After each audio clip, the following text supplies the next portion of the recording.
I had been a direct care aide for a while, working with various individuals who had developmental disabilities, but nothing could prepare me for the night I spent with Martha.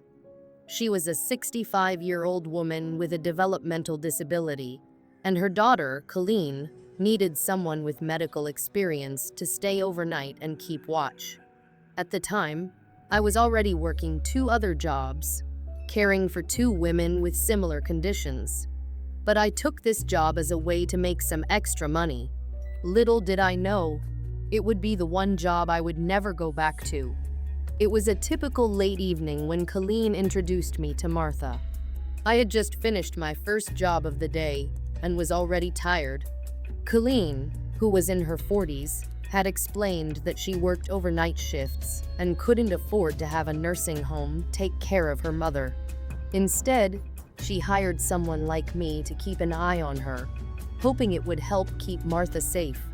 Colleen seemed like a loving daughter, but there was a weariness about her, like she had been doing this for years without much help.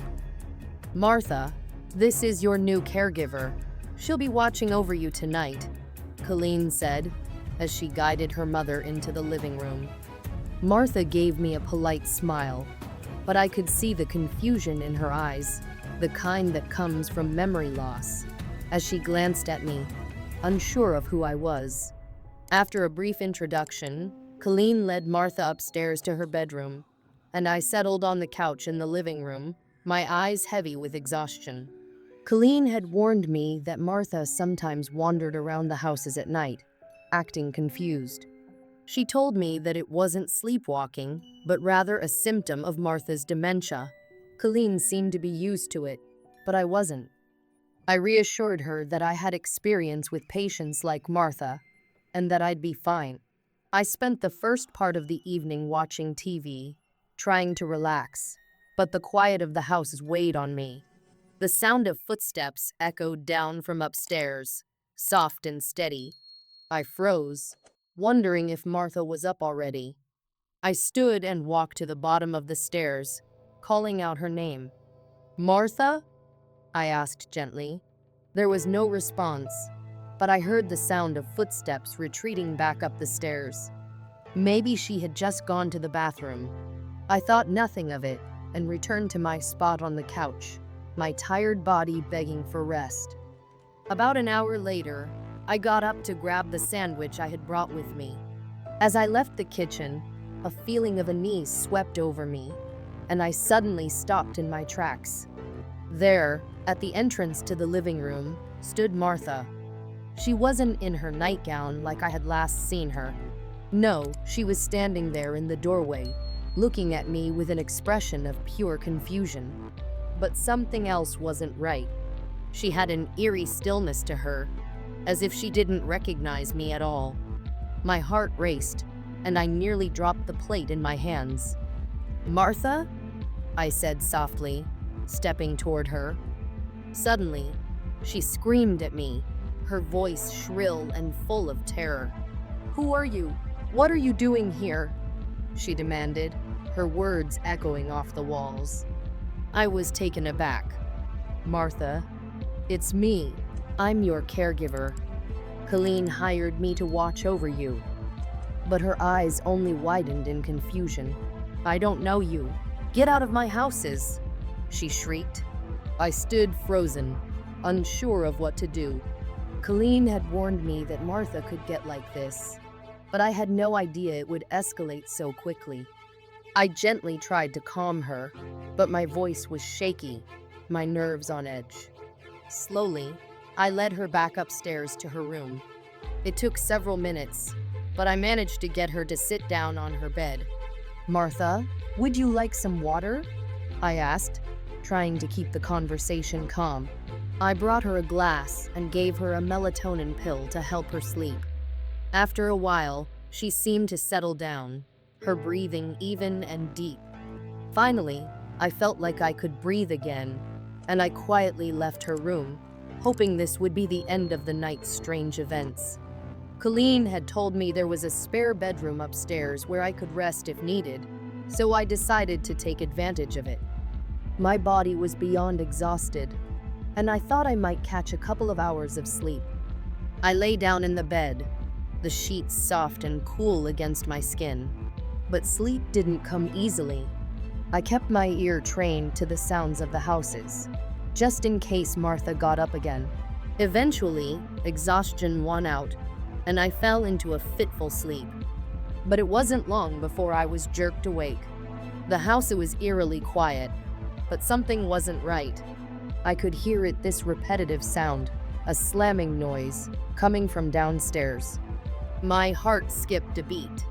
I shot up from the bed, my body immediately on high alert. I could hear the sound clearer now. Something was being slammed shut every couple of seconds. My first thought was that Martha had gotten out of bed again, but this time, something felt different. I crept down the hallway, my footsteps light on the old wooden floors. The slamming sound grew louder, and I instinctively moved faster, reaching the top of the stairs. I hesitated for a moment, wondering what I would find when I reached the bottom. Peeking around the corner into the dark kitchen, I froze. There was Martha, standing in front of the oven, repeatedly opening and slamming it shut. The light from the street lamps outside barely illuminated the kitchen, casting shadows that made her silhouette appear even more haunting. My blood ran cold as I stood there, watching her in the dark. "Martha?" I called out, my voice a little louder this time, almost afraid of what I might find. She stopped and slowly turned toward me. The light from the hallway revealed her face, and I could see the blank expression on her face. She didn't seem to recognize me, her eyes dull and unfocused. Without saying a word, she closed the oven door and slowly walked past me, heading toward the stairs. I stood frozen in place for a moment, trying to collect my thoughts. What in the world was going on? She was so disoriented, and it didn't feel like the symptoms of her dementia I had been prepared for. "Martha, are you okay?" I asked softly as I followed her up the stairs. I couldn't leave her alone, not with how strange things were going. She didn't respond, but when she reached her bedroom, she slammed the door shut behind her. I knocked lightly on the door, calling her name, but there was no response. I opened the door slightly and peeked inside. There she was, standing at the side of her bed, facing the wall. I was struck by the stillness of it all, the eerie quiet that surrounded her. It felt like a scene from a horror movie, one where the protagonist should be running away, but couldn't tear themselves away from the terrifying scene in front of them. "Martha, it's okay," I whispered, moving cautiously toward her. I gently placed my hand on her arm and led her back to the bed, making sure she was safely lying down. I covered her with the blanket and quietly left the room, closing the door behind me. I crossed the hall to the spare room, praying that the rest of the night would go by without incident. But as I lay in bed, the hours dragged on. I tried to keep my eyes open, but fatigue was creeping up on me again. I promised myself I'd stay awake in case anything else happened. I don't even know how long I managed to stay awake, but eventually, sleep claimed me once more. The second nightmare, the following hours, were a blur of restless sleep and nightmares. I dreamt of Martha, but the woman in my dream wasn't the Martha I had been taking care of. She was an older version, standing in front of a window that was sealed shut, staring at me with empty eyes. Her mouth moved, but no sound came out. I could feel her gaze boring into me, the silence so suffocating it was almost unbearable. I woke up with a jolt, my body drenched in sweat, my heart pounding in my chest. It was around 3 a.m. when I felt the dread creep back into the room. I wasn't sure what time it was, but something felt wrong.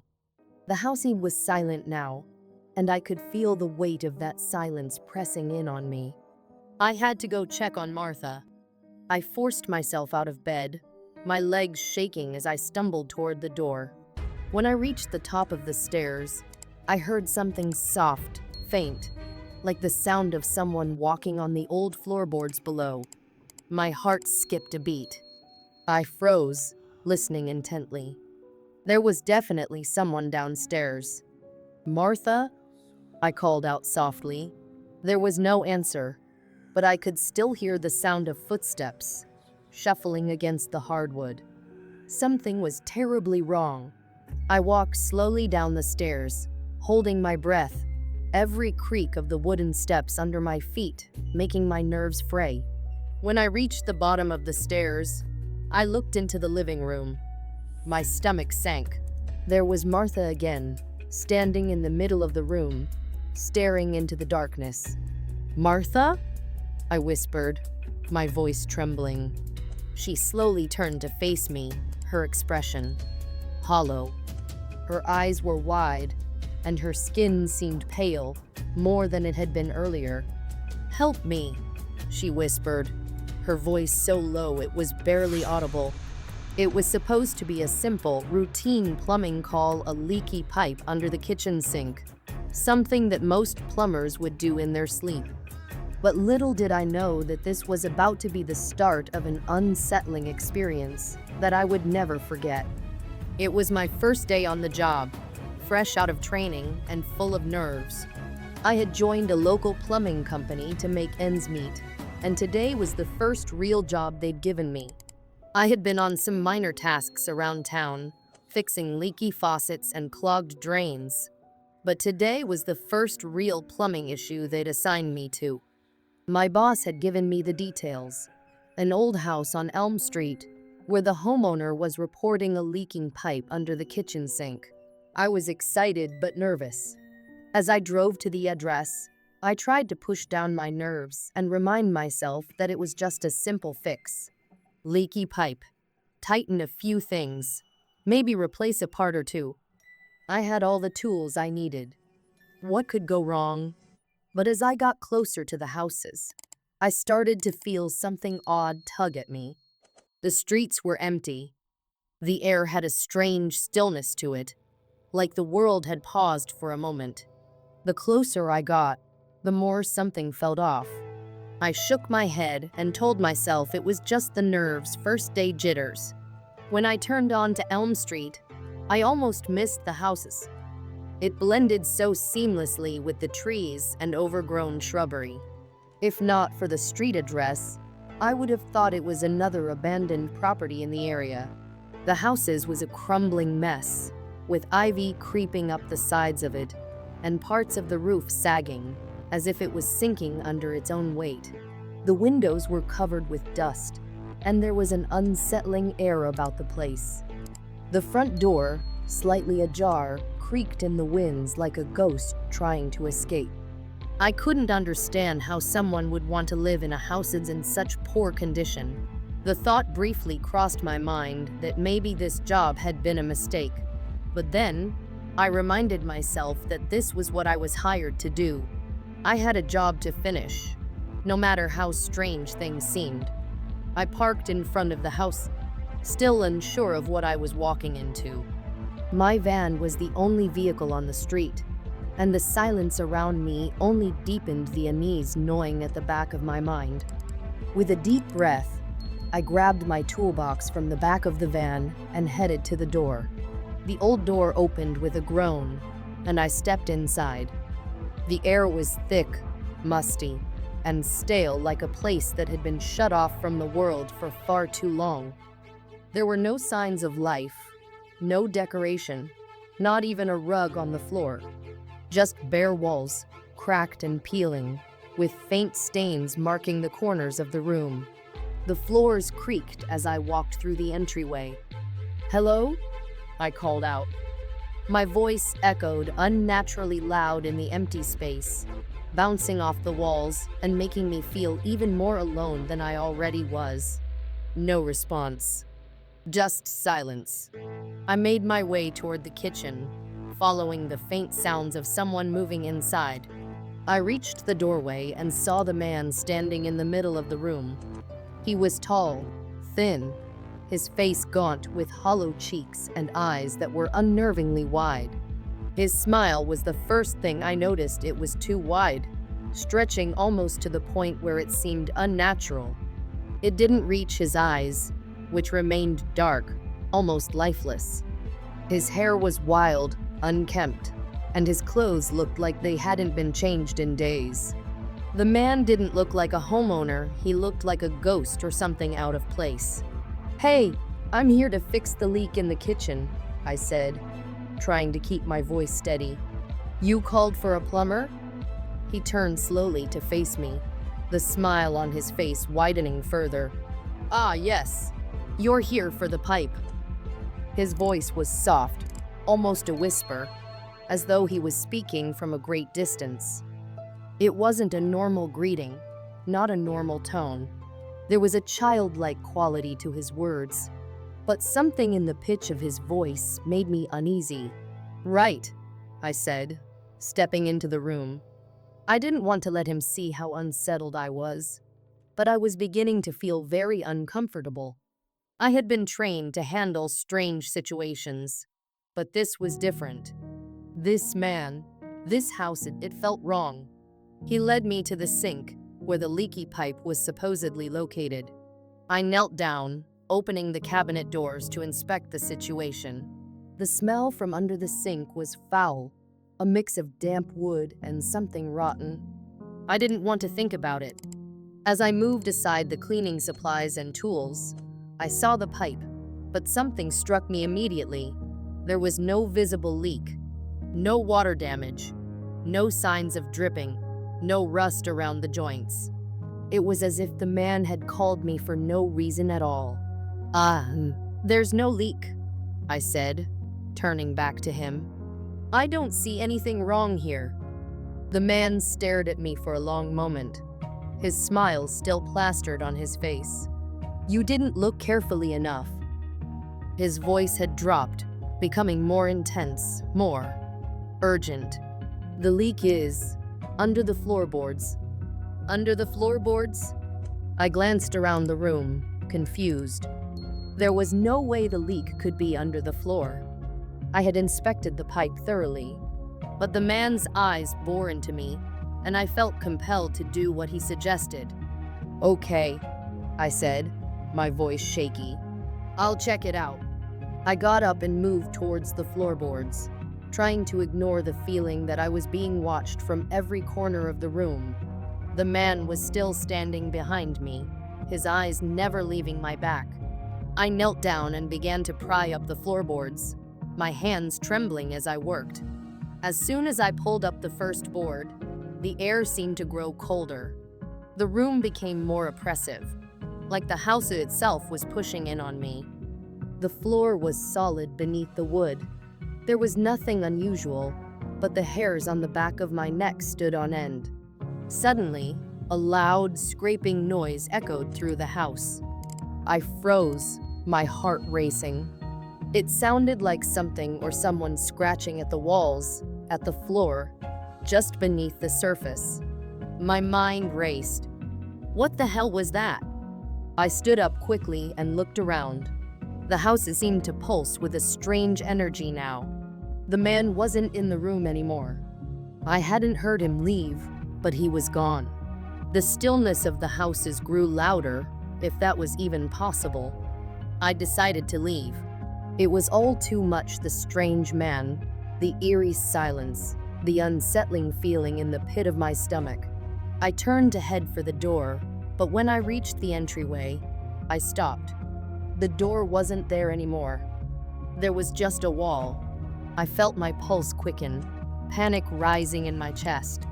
I turned around, trying to make sense of what was happening. The kitchen, the sink, the floor, all of it was still there, but the door was gone. I ran to the other doorways, but they too led only to walls. The houses had changed. I rushed back toward the kitchen, trying to hold on to my sanity. I needed to get out. I needed to leave, but the house was closing in on me. And then I heard it. A faint giggling. It started soft but grew louder.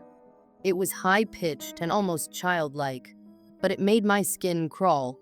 I turned to see the man standing there again, his grin wider than before, and his eyes gleaming with something dark. "No one leaves," he whispered, as the walls seemed to close in around me. Well, there you have it.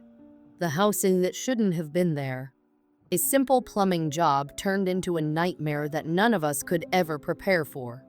Remember, not all calls are what they seem, and not all homes are safe. If you've ever had a strange encounter or felt something watching you in the shadows, you're not alone. The world is full of unexplained things, and sometimes it's best to leave certain places undisturbed. If you enjoyed tonight's story and found yourself on the edge of your seat, then make sure to give this video a thumbs up.